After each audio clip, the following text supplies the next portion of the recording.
Network cables are important data pathways for us. What do we need to know about them? Find out more next. You're watching IT Pro TV.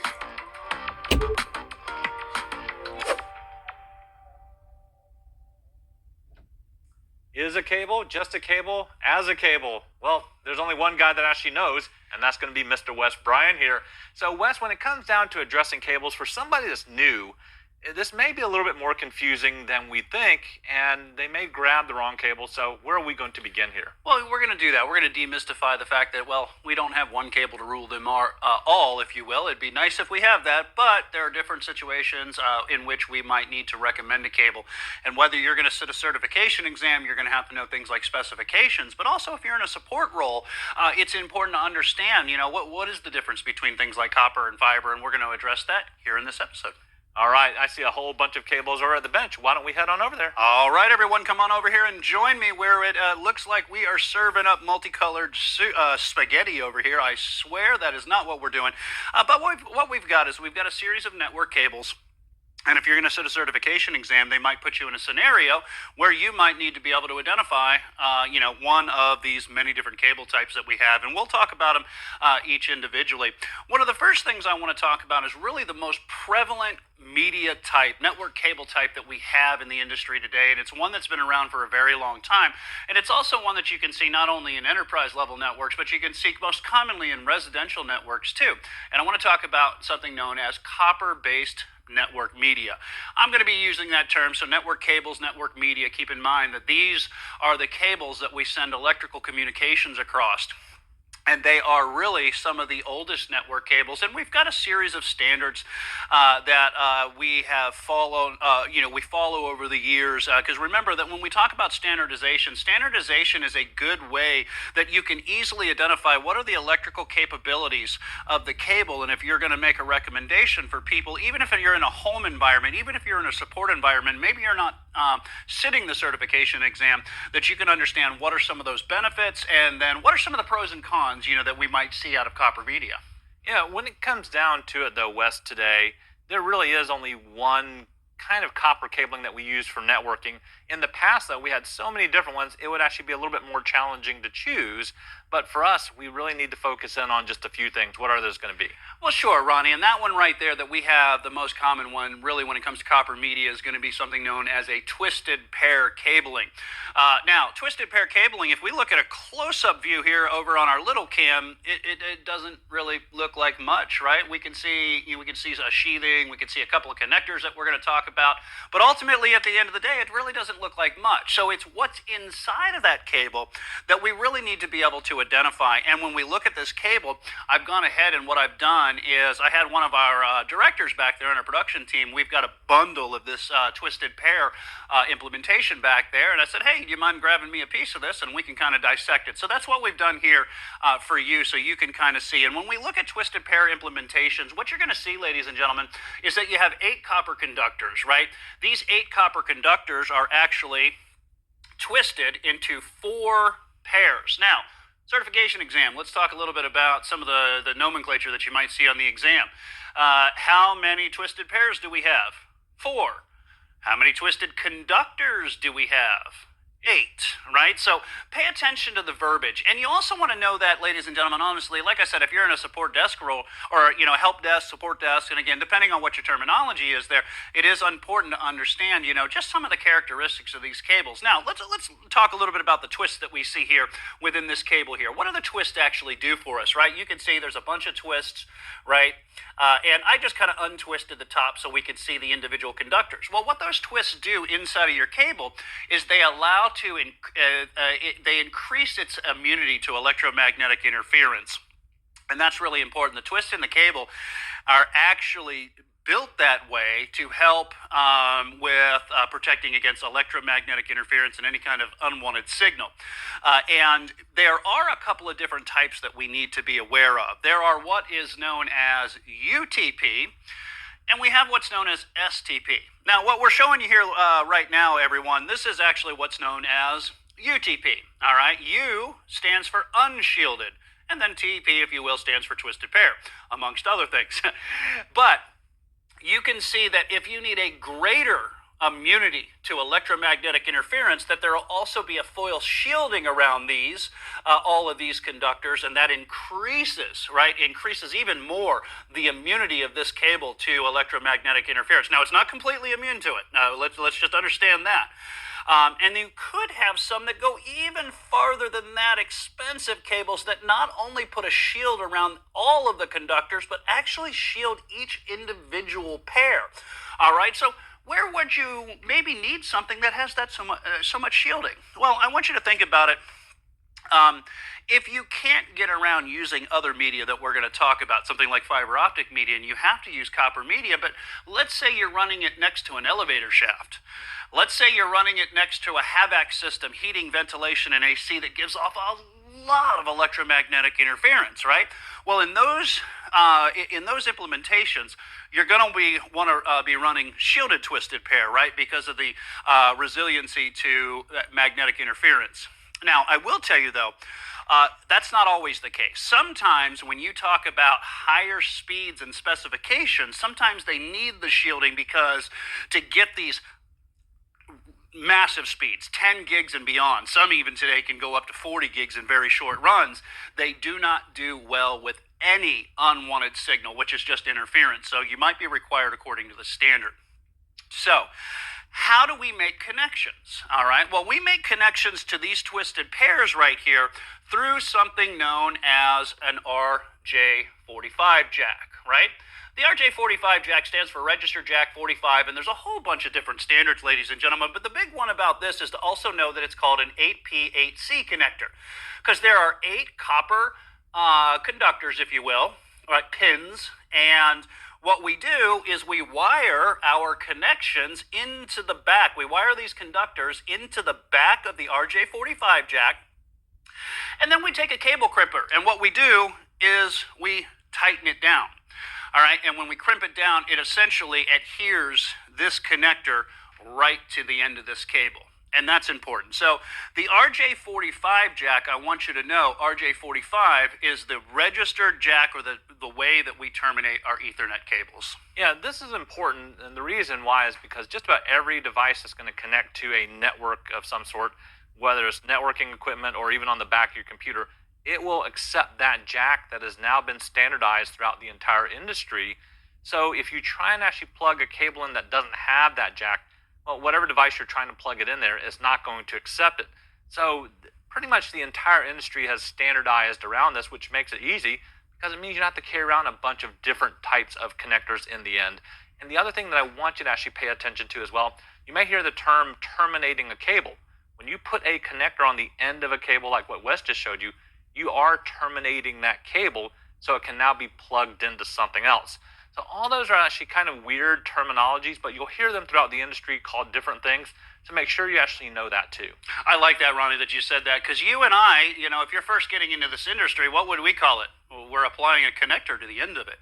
But that termination standard, again, it's some of the jargon that you should be aware of, and don't let it confuse you if you hear somebody refer to that. Now, one of the things that we've been talking about is the internal makeups of the cable. We've talked about its conductors and what the twists do, how many conductors you have, as well as, like Ronnie mentioned, the termination of the cable. How do we put a connectivity jack on the end of it? Now what I'd like to do is I'd like to focus in, everyone here, on the jacketing itself. So jacketing there's nothing really fancy about it, doesn't really look like much. We've got different colors and sometimes for different specifications and stuff. But it is important to understand that there's 2 different types of jacketing. There's what is known as PVC jacketing, and there's what's known as plenum. I'm going to say there's what's known as plenum and non-plenum, all right?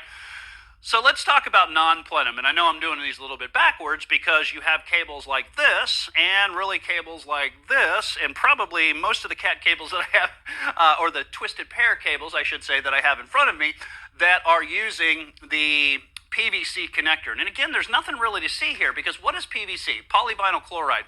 PVC jacketing, we have issues with this. PVC jacketing can be used for things like drop cables that are not in plenum spaces. Big technical jargon for open air handling spaces with HVAC systems between your walls, right? Now, if these basic non-plenum PVC based jacketing were to ever burn, it would give off a toxic gas. And the other thing I want you to notice here about this cable is very easy to work with, right? And there's some space. You can kind of see some space in between those connectors right there. Now that space can allow air to pass through it.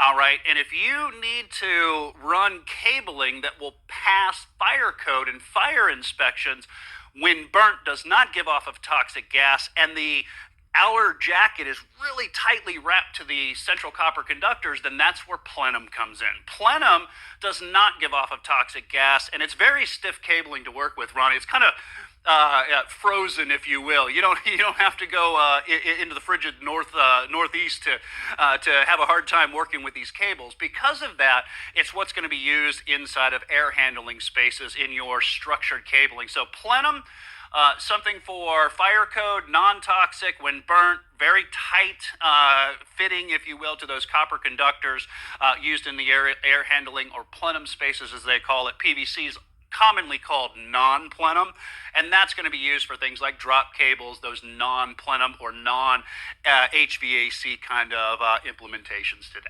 All right, so Wes, if I just find any network cable that's out there, that should actually be able to work for anything I want, right? Well, you would think so. For instance, we look at these cables and there really doesn't look like there's much difference to them. But unfortunately, that's not the case. There's a little organization called TIA. They used to be called TIA, but EIA doesn't exist anymore. TIA is the Telecommunication Industry Association, and they are the company, the standards body, if you will, that's formally endorsed by the American National Standards Institute that defines the electrical capabilities of these cables, and they do that through specifications. And some of the specs that we have to talk about are what are known as CAT cables. And I can tell you, ladies and gentlemen, this is one of these type of subjects that if you are in some kind of, you're going to sit the certification exam, then you're going to need to know these specifications. But you also have to know, is it okay if we just, we recommend a Cat 5e cable over maybe a Cat 6a cable? And what does that even mean? So TIA formally defines them under what are known as category standards, and a lot of times we just abbreviate that, and we call them CAT cables, right? Well, the categories have been around for a very long time. And some of the ones that you used to have to know would be starting with what was known as a Cat 3 cable, and the Cat 3 cable was what was known as one of the earliest Ethernet twisted pair cablings. But today, there are just a few of them that I need you to be aware of for the certification exam, and that's Cat 5, Cat 5e, Cat 6, and Cat 6a. Now, that's a mouthful of specifications. Let's talk a little bit about those. Cat 5, that is what is known as fast Ethernet, and it allows 100 megabit transfer speeds. All right. You have then what is known as Cat 5e, and Cat 5e came out, it's an enhanced, Cat 5e, if you will, Cat 5 enhanced, and there was a real big push towards gigabit Ethernet. But we weren't quite there yet, and Cat 5e could support gigabit Ethernet speeds at very short distances, so they called it gigabit Ethernet, although technically it's rated for about 350 megabits per second sustain. And I want you to know that. I want you to know what the name is: Cat 5, fast Ethernet, Cat 5e, gigabit Ethernet. But then we get into Cat 6, all right? And when we look at Cat 6 is the first true standardized gigabit speeds, and here's the kicker, out to what's known as 100-meter cable length. All twisted pair implementations, to make it easier for some of your flashcards, have a maximum transmission distance of 100 meters or 328 feet. Anything past that, and you get what's known as signal degradation, it just deteriorates the signal. You can run into things like timing issues. So that's the specification regardless of what Cat cables we're talking about. When Cat 6 came out, they said this is going to be the first cable that it is endorsed for gigabit speeds at the full distance of the cable. But then, as time progressed, we started getting into 10 gigabit networks. Well, believe it or not, Cat 6 can support a 10 gigabit transmission distance, but not at 100 meters. It greatly reduces it to about 55 meters. And that's where Cat 6 augmented. Cat 6a comes into play, because Cat 6a is the formal TIA specification that will allow you to make and hit a 10 gigabit Ethernet network at a full 100 meters. All right. Now, there's other ones out there that you don't really have to worry about. You might come across a Cat 7 once in a while. That's not formally endorsed by TIA, and that was because when they came out with that cable, they did not want to go with the traditional RJ45 jack. They wanted some special jack to go along with that. So if you see that out there, it's not officially endorsed, but I definitely would know 5, 5E, 6, and 6A. Know their names like we've told you about. Fast Ethernet, Gigabit Ethernet, know what the transmission speeds are, as well as the maximum distance, and that can always help you out because regardless of the CAT implementation or the Ethernet implementation, the maximum transmission distance is always going to be 100 meters.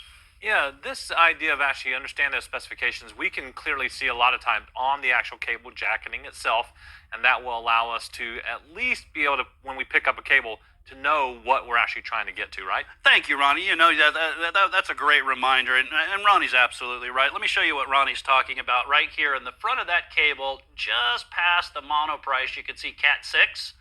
Right, just barely right there. So that lets me know that this is a Cat 6 cable.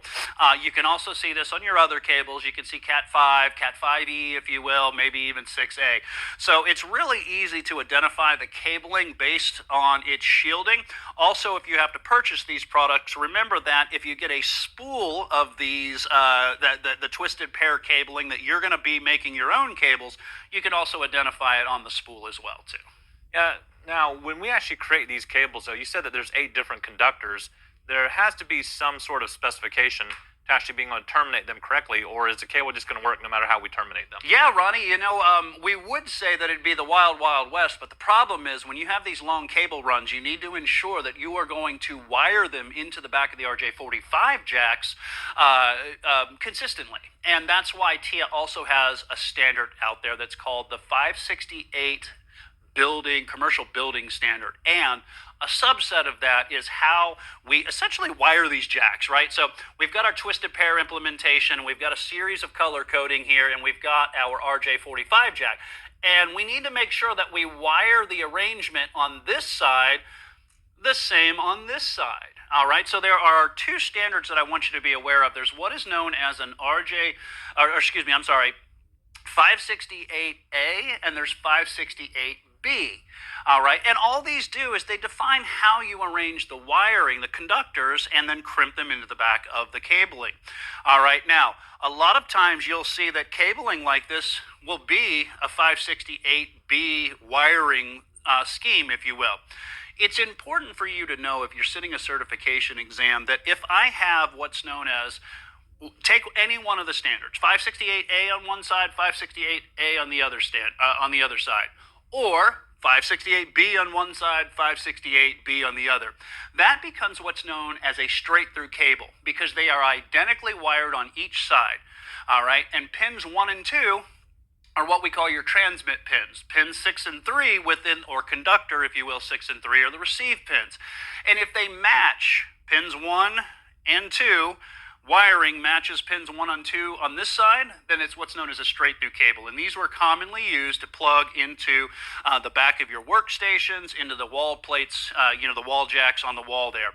Now, if I take one of those standards, 568A on this side and 568B on this side, then what I'm doing is internally I'm taking pins 1 and 2 and pins 3 and 6, and I'm crossing them over from one side of the cable to the next. That becomes a crossover cable. And these are very, very good. When you need to test a point-to-point connection, let's say between 2 laptops, and you don't want to put a switch in the middle, a connectivity device in the middle of them, then you can directly plug these into the network adapters, and they can communicate back and forth, and they don't need a connectivity device. Another practical application of a crossover cable is when you need to do maybe some configurations on an IP camera, and you don't want to plug them into a connectivity device. You want to go from the port on your laptop straight into the back of the IP camera. If you have 568A on one side and B on the other side, you've now crossed those cables, creating a point-to-point connection that you no longer need a connectivity device for. Right, so that actually is something that's very helpful that you may have to correct if somehow that connector gets crushed underneath the wheel of a desk chair. Somebody walks on it and crushes it. So you repairing that cable, understanding the standards on both sides is going to be very helpful as you put that particular cable back together. Now, Wes, this is not the only type of copper cabling that we have. We still need to talk about coaxial cable, right? That's right. Coaxial cables are a little bit different than our twisted pair. And why do we say that? Well, a coaxial cable, such as like for instance the one I have, they talk about it is a single and let's journey right in here. You can see just a single copper post right there in the middle. That's the coaxial cable. All right, and it's important to understand that when we have coaxial cable, we only have a single copper connector. And then the way the coaxial cable is made up of is we have that centralized copper conductor, and then what we have is a non-electric shielding around that cabling, and then a braided shielding around that to help reduce the electromagnetic interference. And then finally, we have a jacket around the outside of these. Now, when we look at the coaxial cabling, there are two different standards that I want you to be aware of. One standard that's been around for a very long time, and it's still used today, and the other one, like this one that I have here, that is more of a common standard, or more becoming more of the commonality. All right, and what I'm talking about is RG59 and RG6. These two cable types are the coaxial cable types that we pretty much are using today. And for instance, and the same thing goes with these, Ronnie. You can see the RG59. It's a little bit different than RJ. RG is radio grade. It goes back to an old military standard that's really not used anymore, but they still follow some of the numbering. This one right here, this thinner one, this is what's known as an RG59 cable. And what I'd like to do is kind of just put these two cables side by side, and you can see this is an RG6 cable. This RG6 cable is a lot thicker today. All right, so these are the two cables that we used to use them in networking. Today, more than anything, they're not really used in networking, but what they are used for, and you can ask any one of our directors back here that's connected any coaxial cable to one of our cameras, it's heavily used in AV, audio and video production here. So that's your RG59 cable, and that's your RG6 cable. These are two coaxial cables that I would be able to identify today. And the connectors that they use are what are known as BNC connectors. So if we look right here, you can see that there's this little sleeve here, and it's kind of a twist to lock type connector. The outside kind of twists and it locks. And I'm going to grab the RG59 because it's a little easier to use. All right, and this is what's known as a T connector. And that's how we make terminations, if you will, on split our coaxial cables. The BNC connector is one of the most common coaxial termination methods today. All right, it's a standard that's been around for a very long time. I think it's Bayonet Neil Konkelman is one of the many names that it's accredited towards. These just happen to be T connectors, and these can essentially split a coaxial communication into three different signals. You have things like this where it's an L bracket. It's still a BNC connector that goes to a 45. And again, kind of show you here, it is a twist to lock implementation. All right, so those are the connectors. Now there's one other connector that I don't have up there, but I would encourage any of you that has a cable internet connection, if you're using cable television, and that's the F connector. The F connector is typically what you see goes back into the back of your modems. These are the two most prevalent copper media types that we have today, and it is something I would be aware of and know the specifications that we've talked about for your certification exams, as well as if you're in a support role so that you can make the right decisions if people come to you for that. Now, with copper media, no matter what size it is subject to things like the electromagnetic interference and radio frequency interference. But we want to talk about fiber optic as well, because we're starting to see more and more of that in the world, right? That's right. Fiber optics, you know, if it would have been 10 or 15 years ago, we wouldn't really be talking about fiber optics in anything except for just enterprise level networks today. But the price of fiber optic communications has kind of come down as the technologies become more prevalent, but there are a couple of cables that I want you to be able to be aware of. So when we talk about fiber optic type cables, we have a couple of varieties, all right? We have what's known as single mode fiber, and we have what's known as multi-mode fiber. When we talk about single mode fiber cabling, if you will, sometimes abbreviated SMF, is the longest what we call bounded transmission media on the planet. What I mean by being bounded, right? We're still bounded to a physical cable. These can run kilometers, all right? And that's due to how the signal's propagated down a single mode fiber cable, if you will. It has a jacketing. It has a cladding that's about 125 microns thick, and then the core that's inside of that, it's around 9 microns thick. And again, that's an absolute just amazing. We're talking about 9 millionths, I believe, of a meter here when we say microns. Very, very, very small. And so I want you to know that, right? A very small, concentrated 9 micron core, and the light source is a laser essentially shot down like a rifle shot down through the center of this core. The core is highly concentrated, so it has the farthest signal propagation. The other one is what is known as multi-mode fiber, and multi-mode fiber are called MMF. You will see has a little bit different of the variation. The cladding is still 125 microns in diameter, but the cores can either be 50 or they can be 62.5 microns, and what they do is they actually refract the light, bouncing it off the cladding to propagate the signal, if you will, down that cable to the end. Now, due to the fact that the tolerances in single mode are so tight, you get a farther signal propagation. Due to the fact that the cores are not as concentrated in multi-mode fiber, you do not get the same amount of distance out of a multi-mode fiber cable that you would a single mode cable too. Now, a couple of connections that I would be aware of. We've actually got both of them on one cable. There is an older one, and that older one is what is known as a subscriber connector. And we can kind of take a look at this here. The subscriber connectors, in fact, Ronnie, the two connectors that they want, they're both on this cable. Right here is what's known as an SC connector, right? That's a subscriber connector. And what we have here is we actually have two fibers. This is what's known as a duplexing cable because it allows us to send and receive over two pairs of fibers, if you will. Now, the other one that you see on this cable as well is the newer. This is actually a compatibility cable with older standards. And the newer standard here is what's known as the Lucent connector. That's the LC connector.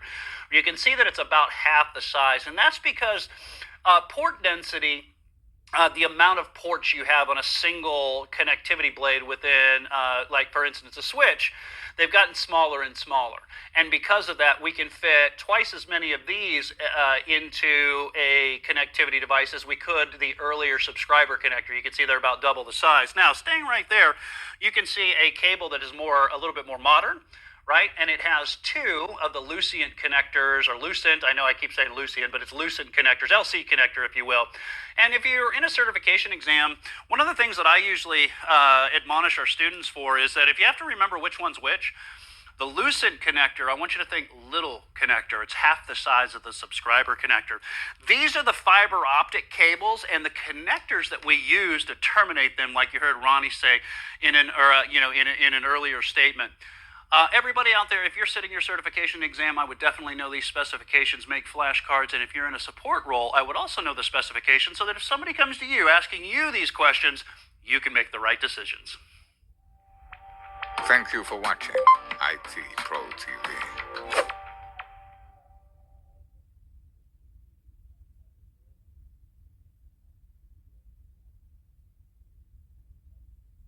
HDMI, DVI, USB. That's a lot of different cables, but what do they all actually connect to and what are they for? Find out more next. You're watching IT Pro TV.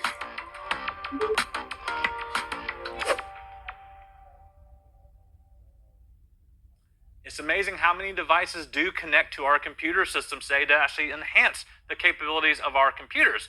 But the one thing that has never changed and seems to continually grow is the amount of cables that we have to deal with. And of course, well, Wes is going to help us to sort through all those. Because Wes, one of the things that's really kind of frustrating, right, is to go, I know exactly what cable I need and not actually have it right there. So actually being able to identify these things is going to help. So where are we going to start? Sure. So this is going to be one of those episodes where we're going to talk about some of the technologies. There are a lot of specifications that if you're going to sit a certification exam that you're going to have under your belt. So we're going to talk about some of the specifications, and we're going to talk about some of the key attributes between peripheral and video display cables. All right, there seems to be a whole bunch of cables over there on the bench, so let's head on over. All right, everyone, come on over here and join me. And those of you that are following along at home know that we're certainly not shy of any kind of standard specifications or cables when it comes to computing systems. And we're going to tackle some of the variety of connectors that we have today. And we're going to talk about, let's go ahead. And what we're going to do is we're going to start talking about some of the peripheral cables that we can use. And when I mean peripherals, to kind of distinguish it between that and video cables, because technically you can think about a monitor as peripheral to your system unit, but those are focused specifically. I'm going to talk about some of the video cabling standards that are associated with those. So let's talk about a tried and true oldie but goodie. And that's something known as the Universal Serial Bus, or USB for short. This is a long-time standard. This standard has gone through many revisions. And by the way, out there, everybody, we put some, a lot of bit of the specifications and standards in the learner resources in the show notes. So I would encourage you to take the time to make flashcards, get these under your belts. If you're in a certification endeavor, if you are in a support endeavor, then it's still going to be important to know some of the specifications so that if somebody comes to you and they ask for support, that you can make the right decisions in which USB cable type to give them. All right, so what's great about USB? USB, it's a serial bus communication, and the ports that we connect to on our machines, on our devices, they typically provide 5 volts of power. And believe it or not, you can connect over 120 devices to a single USB port, doing what we call daisy chaining it to different hubs. But why would you do that? Well, you probably wouldn't do that in reality, because it would cause a lot of contention. You might see the performance drastically decrease if you're putting all of those devices on a single port, but you do have the capabilities, and that's something that we also have to talk about, right? There's a variety of standards out there, going all the way back to the earlier days where we had, like, for instance, 1.1. Now, 1.1 is kind of considered legacy today because it was only a 12 megabit transfer speed. 2.0, USB 2.0 specifically, that was kind of an industry standard for a good long time, and that was 480 megabit transfer speeds. And then we have a variety of versions. Now, I will tell you that when we got into USB 3.0, the special interest group, or USB forums that oversees this, they really had a major debacle, personal opinion, when it comes to the naming standards, because we had 3.0. And then 3.1 came out, and we no longer were calling 3.0 stuff 3.0. And then 3.2 came out, and now we're not calling anything 3.0 at all anymore. So I just want to let you know that when 3.0 first came out, it was a 5 gigabit transfer speed. However, there are revisions. You'll hear 3.1 out there. You'll hear 3.2 today. We have USB all the way up to USB 4 that has a potential for 40 gigabit transfer speeds on a USB port. Now, some of the individual specifications we'll leave in the show notes for you. I have some of the terminology and the designations. You will see today that they will talk about things like, for instance, USB Gen 2. You'll hear, or 3.2 Gen 1, or you'll hear something like 3.2 Gen 1 times 2. What do they mean when they say all of these different designations? But they're telling you how many lanes that they're adding, if you will, to that communication pathway, thereby a lot of times doubling what the overall throughput is. So those are a little bit about the specifications. I would get those under your belt. Another thing I would be able to identify is the various and variety of connectors that we have associated with USB. So Ronnie, I'm going to go ahead and we're going to take a trip back. We're going to get on our DeLorean here, and we're going to take a trip back in time here. And we're going to go to probably one of the most recognizable standards that's still used today, and this is what's known as the Type A connector. That Type A connector has long been an industry standard and is still used pretty heavily today in today's industry. I'll also tell you that we have the traditional Type B connector. Ladies and gentlemen, I'll tell you out there, they used to call this a printer port. Be very careful. It's used for a lot of other things. In fact, all of our directors out behind the scenes will let you know that these are used in things like soundboards today. They're used to also transmit video to touchscreen monitors. So it has a lot of other uses, but technically I want you to know that's a Type B connector. So this is probably one of the for a long time was the two of the most prevalent connectors. But then form factors, right? The size, the shape, characteristics of the ports, they started to get smaller, and you have what's known as a USB. This is what's known as a USB mini port. That's not as common today. It's still used. In fact, I use it in some lighting situations that I have LED light strips that actually use this. But that's your mini port. One that we are using primarily for things like drives. Let me go ahead and let me talk about, or not drives, excuse me, I'm sorry, power ports, right, for things like mobile devices. This is what is known as a micro USB connector, and I know that's a little hard to see. Let's see if we can get that in the camera there. You can see the form factor there. Very, very small. If we compare it side by side to what's known as the mini, you can see kind of what the difference is. So the micro USB connector is also something that I would be aware of. Now, as the standard progressed, the Type B connector would change, the micro USB connector would change a little bit. You might see something like this, and this is on storage devices today as well. That's also a USB connector. That was one that came out as a result of the USB 3.0 standard today.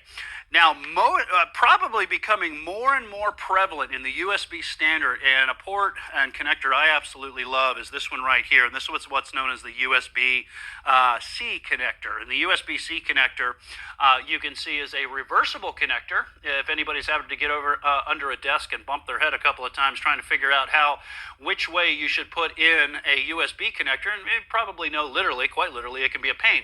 But that's the Type C connector. And that's what we're going to see that USB is going to be moving to, and has moved in some of the later standards where, for instance, if you're going to do a USB 3.2 Gen 2 connection, it's required to use a USB-C standard. Now, the other thing I want to mention just briefly with the USB standard, if you haven't heard of, is this USB-PD. I know you have enough acronyms when it comes to technologies, but that is called power delivery. And one of the great things about USB since 3.0 and then later generations is the fact that we can bring more power than the traditional 5 volts that USB brought. So if you see that, just be aware of what that means. That means that connector can bring power to a device as well. These are some of the things that, Ronnie, I would be able to identify if you're going into a certification exam and a support endeavor, and some of those specifications. Don't forget your flashcards. Yeah, as a real world kind of, I don't say warning, but a notification to you, remember that all USB cables are not made the same.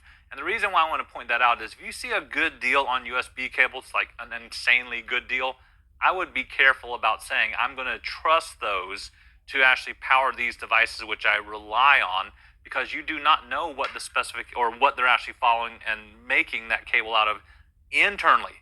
I've seen USB cables that somebody said, hey, they got such a great deal on it, but they really couldn't get any real connectivity out of it.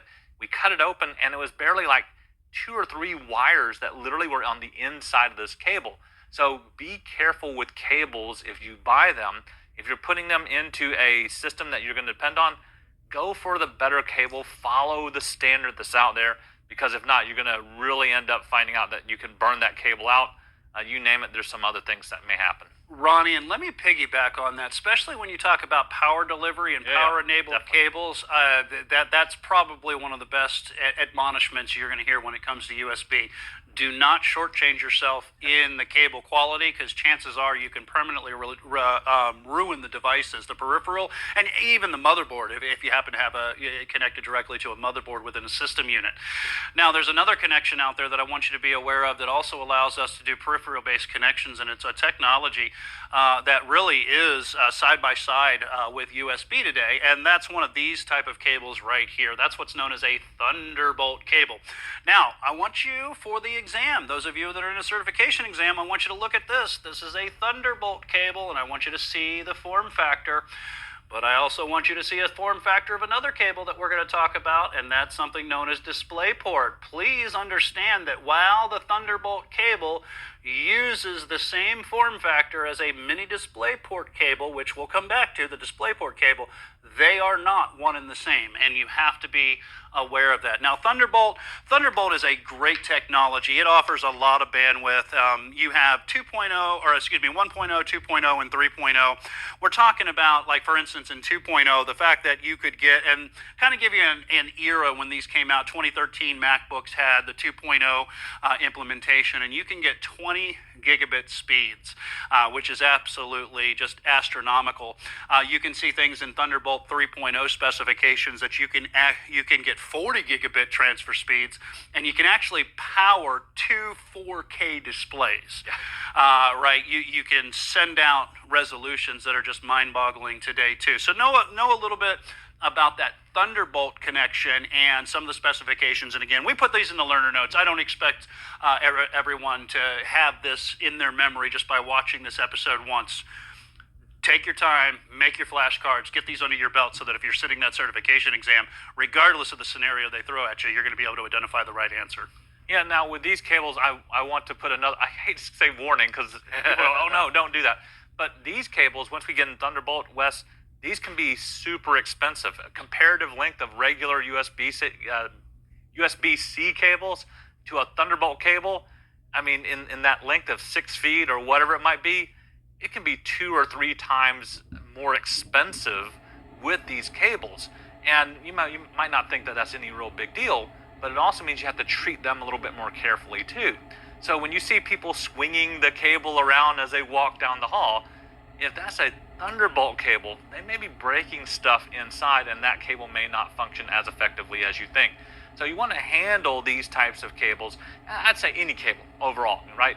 With some respect, not as being used as a lasso to lasso somebody as they're running down the hall, but you want to handle these because they will become expensive if you don't treat them properly too. Yeah, give you an example, Ronnie. I said, because I love technology here, and I love hardware, and I don't mind every once in a while treating myself to a piece of technology that I probably could have waited a year or two before allow the price to come down. But an external USB hard drive, or drive, if you will, I've seen a couple terabytes, and it's less than $100. I've seen one that's 500 gigs, and it's Thunderbolt, and it's about $400. So you talk about that price difference, and especially that cable. They are considerably more expensive, at least at this point. We're recording this in the beginning of 2022, so you'll see that for the most part, the prices are still very expensive today. So that takes care of our peripheral components. Now we've got to talk a little bit about some of the video display cables, if you will. These are the cables that we plug into the back of our PCs, if you will, and we run them to our external monitors. And there's a variety of technologies. There's one that's been around for a very long time, and you're probably wondering, why are we even talking about that in this day and age? And that's this one right here. That's what is known as a VGA connector. VGA is a long-time standard, and to kind of show you what the connectors look like here, they're what are known as DB15 connectors, because they're 15 pins D-shaped connectors. So if you ever see the DB15 designation, know that that's also code, a little bit of technical jargon, if you will, for your certification endeavors, for a VGA connector and the way that it's shaped. Now, when we talk about VGA, again, acronym city here, let's help you out with some of the alphabet soup. We're talking about Video Graphics Array. And the Video Graphics Array goes back to the earlier days of computing, really just coming out of monochrome. So it has been around for a very long time. Max resolution on VGA would have been 640. Hold up now. Some very good technology here, 640 by 480. But you might ask yourself, Wes, why are we talking about a technology that's so legacy today? Because it is still heavily supported on your commodity level hardware that you will see in enterprise level machines when they deploy them out 1,000 at a time. There's still a VGA port on there, and that's because of the fact that they are a cheaper connection. So that's one of the more legacy ones today. But as time progressed, we went away from these analog type signals, and what we wanted was a full digital signal.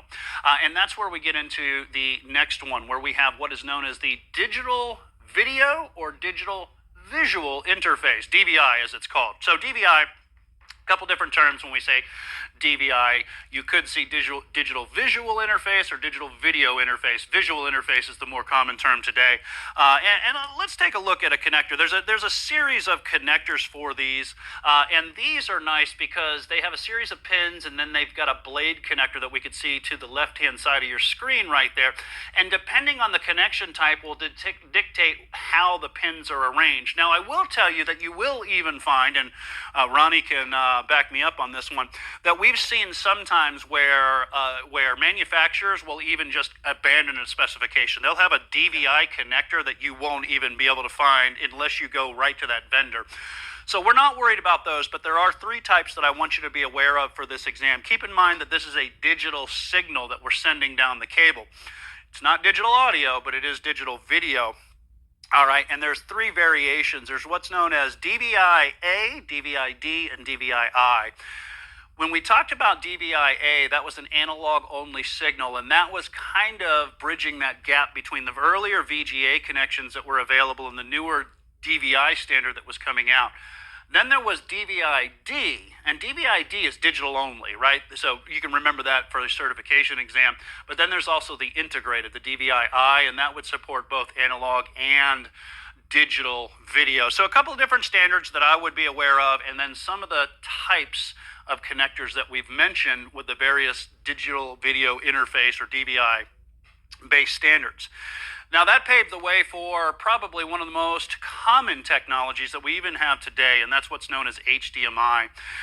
Give you everybody a look at what the connector looks like. I would be able to associate the 19-pin connector that we see here, and yes, sometimes pins matter on a certification exam, and I can't tell you that they don't.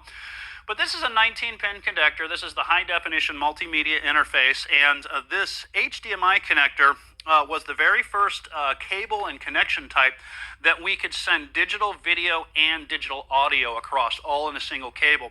Now, as the standard progressed, and I've got a slew of standards here, there are different category cables. Do not confuse these with network cables, but the different category standards that they have, you don't only get just digital audio and video anymore. You'll see that you can get standard cables that also have Ethernet capabilities too. And I've put the different classes of cables and some of their capabilities. Like, for instance, we have high-speed cables, category 2. That's 1080p at 4000K. Not 4000K, 4K. That's a lot of Ks, right? 4K resolution, right? Can scale up very, very large. But then you have the category 3 cables that can pump an entire 18 gigabits per second across that cable, supporting things like, for instance, 4K resolution, and even some of the category 3 cables here that we have for HDMI that support 8K resolution. And again, it's a variety of standards. I don't expect you to have all of this under your belt and be able to sit a certification exam after the end of this video.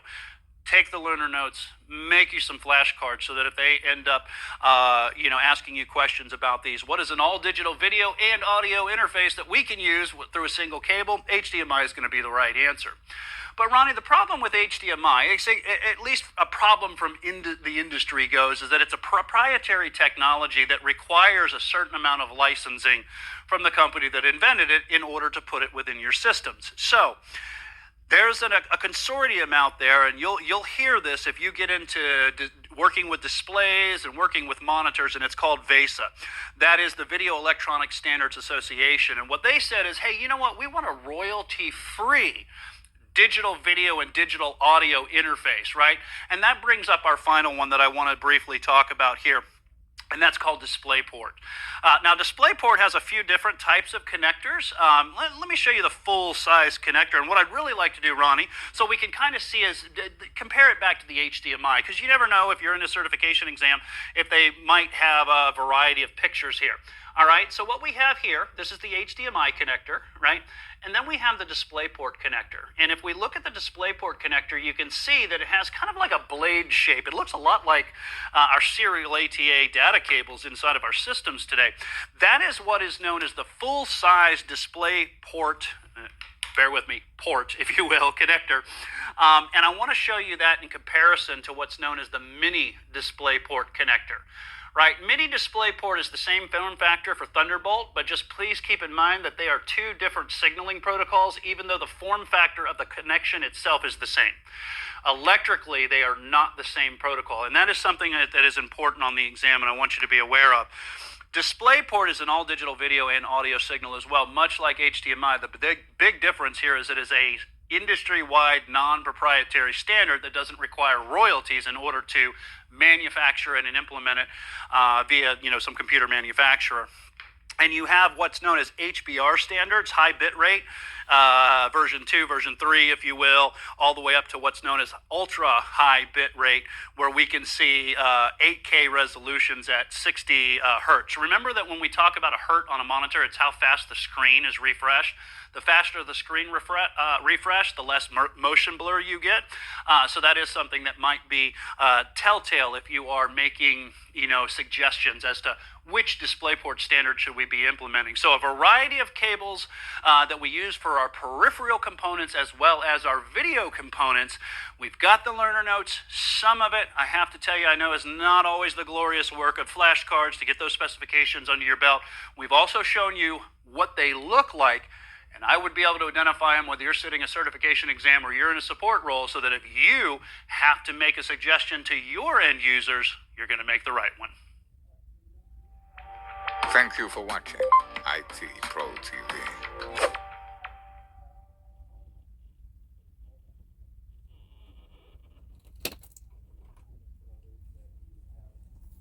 There are network cables, there are cables for peripherals as well as display devices, and there are actually cables for storage devices as well, and that's what we'll be talking about next. Join us there.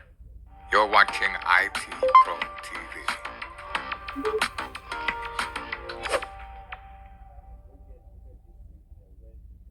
If you haven't figured it out yet, well, everything in computing has to be connected somehow, and even though we have wireless, there's a lot of cables that we have to address, and Mr. Wes Bryan is going to help us out in this particular category. Wes, what are we going to dive into? Sure. When we look at our storage devices, right, it's how we store our data for reuse at a later time. And storage devices in and of themselves are a large topic. So what I thought we would do in this episode, Ronnie, was we would step back, not so much from the individual technologies themselves, but more so the cables that are associated with those technologies here in this episode. All right, looks like a lot of cables. Why don't we head on over to the bench? All right, everyone, come on over and join me. And if you've been following along with us, you know that, we certainly, like Ronnie teased at, are never shy of cables, connections, and port types. Well, when it comes to storage devices and how we connect them to our motherboards or our systems in general, there's no exception to the rule. Now, one of the ones that inadvertently shows up on a certification exam over and over and has really largely become obsolete is this one known as IDE. All right, when we look at IDE, that's the Integrated Drive Electronics. Some of you are probably familiar with that term, and if you're not, you might be familiar with another term called parallel ATA or PATA cables. Now, let's look at what these cables are. I've actually got a picture of these pulled up, and we've got two varieties of cable types here.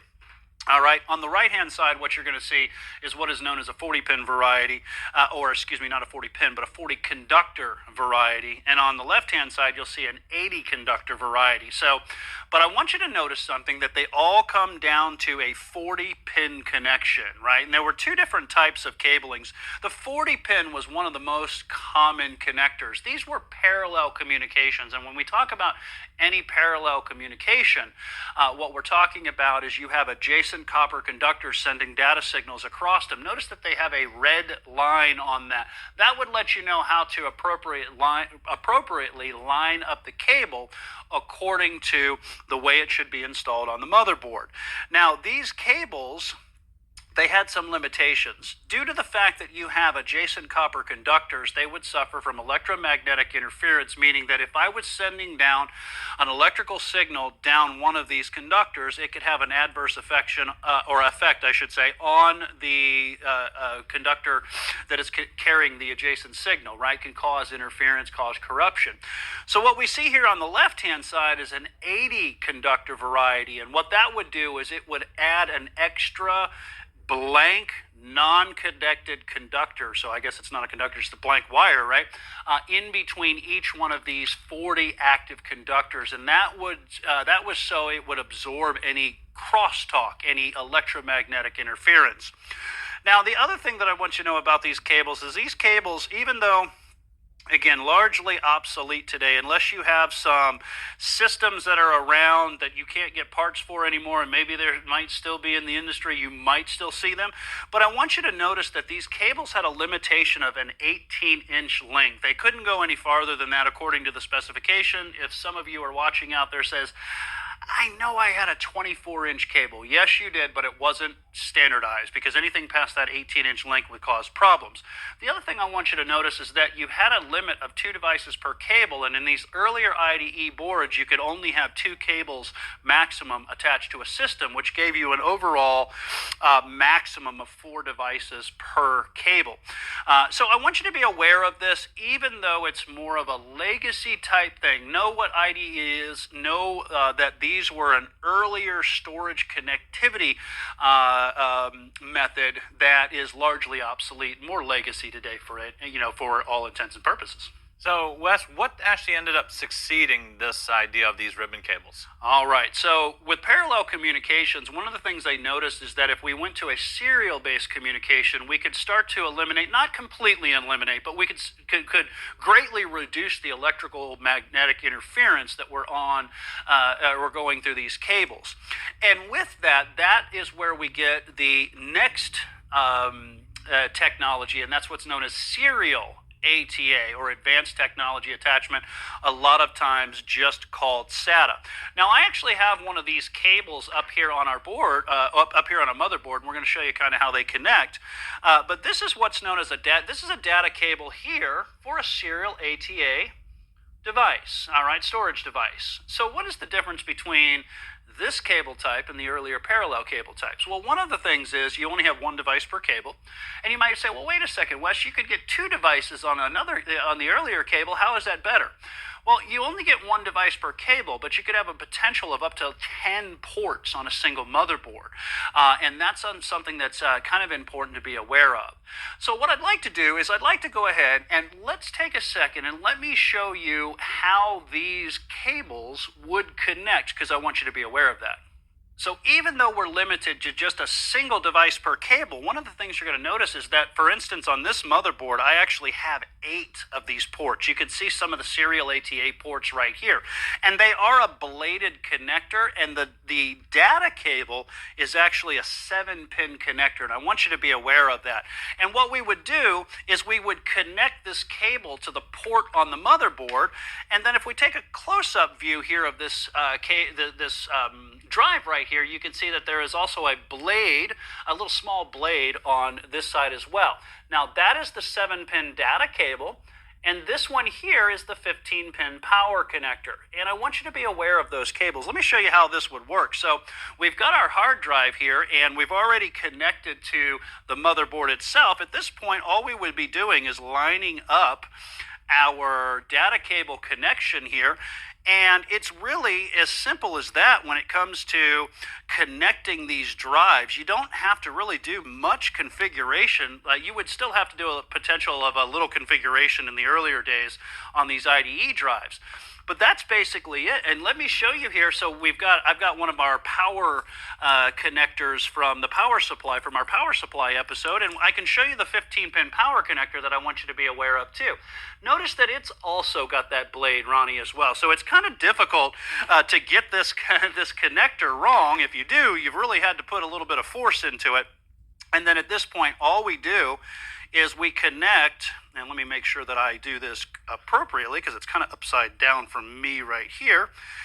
And ladies and gentlemen, what you have is that's how you would connect one of your serial ATA drives, and you would slide this in the bay. And you could see that given a series of cables that were available, we could hook multiple drives up to this this computer, this motherboard, right, or in a system unit collectively. So you can see that even though you only get a single cable per, a single device per cable, you have the ability for them to have the motherboards to have multiple ports on them, allowing you to scale up to sometimes upwards of 10 drives, depending on if your case has the room for it. That's one thing we have to keep in mind. Your case has to have the room for it as well. Your motherboard can have all the ports you want, but if your case doesn't have the place to actually slide these drives in, well, that's going to be kind of useless at the end of the day. So make sure that your case to your system unit also supports the amount of drives that you want to install. Now, Wes, there's also this ability for us to have storage devices that are external.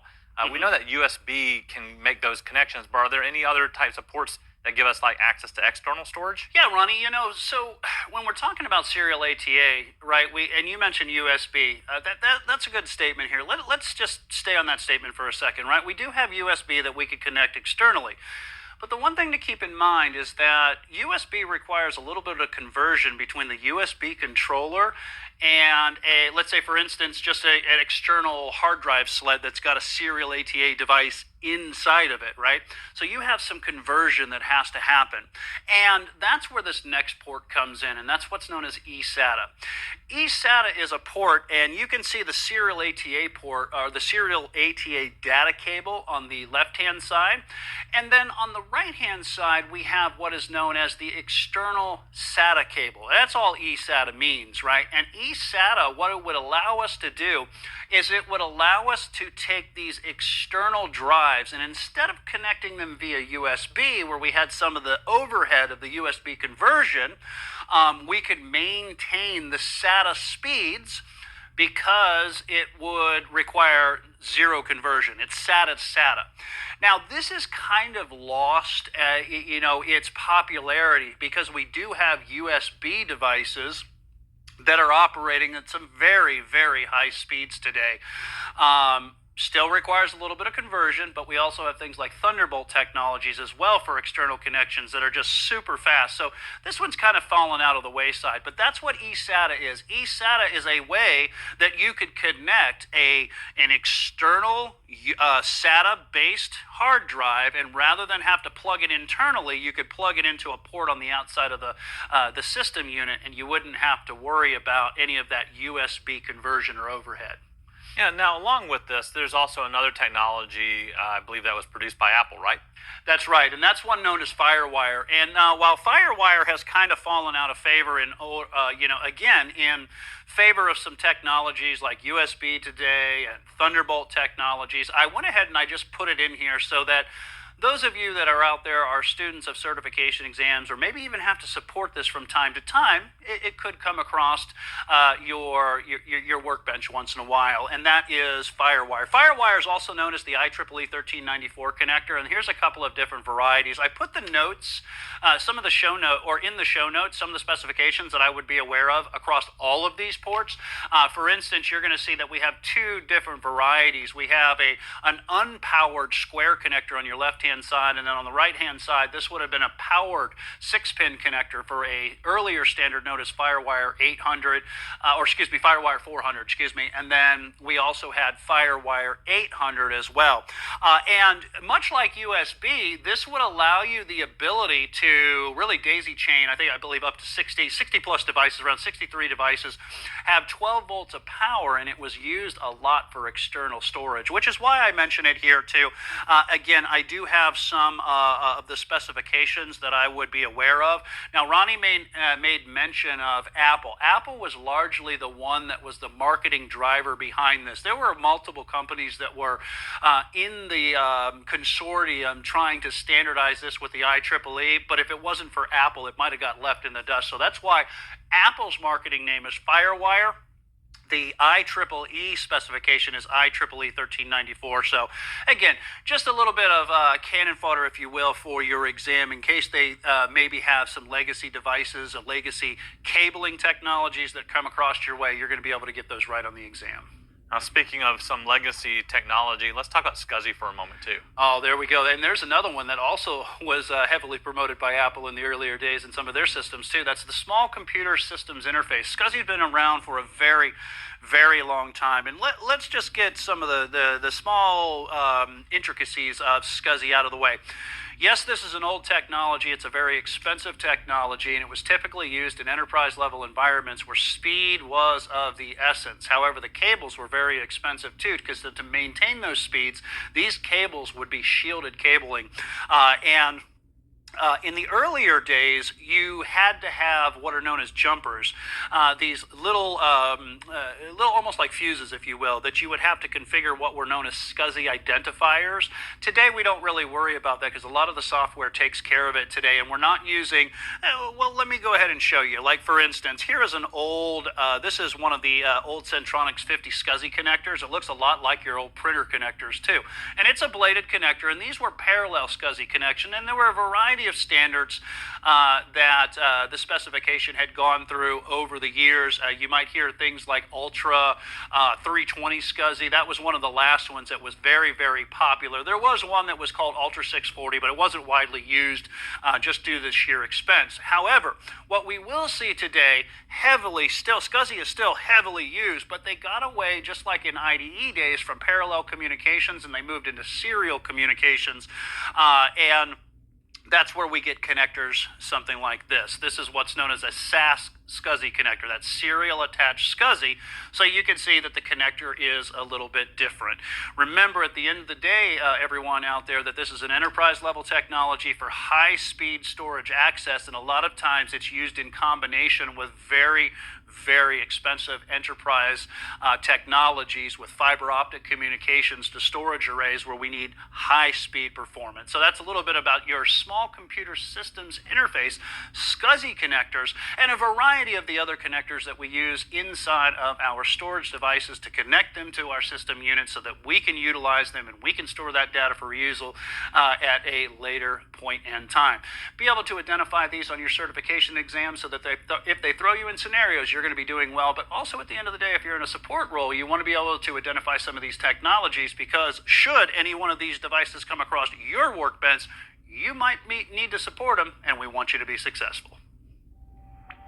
Thank you for watching IT Pro TV.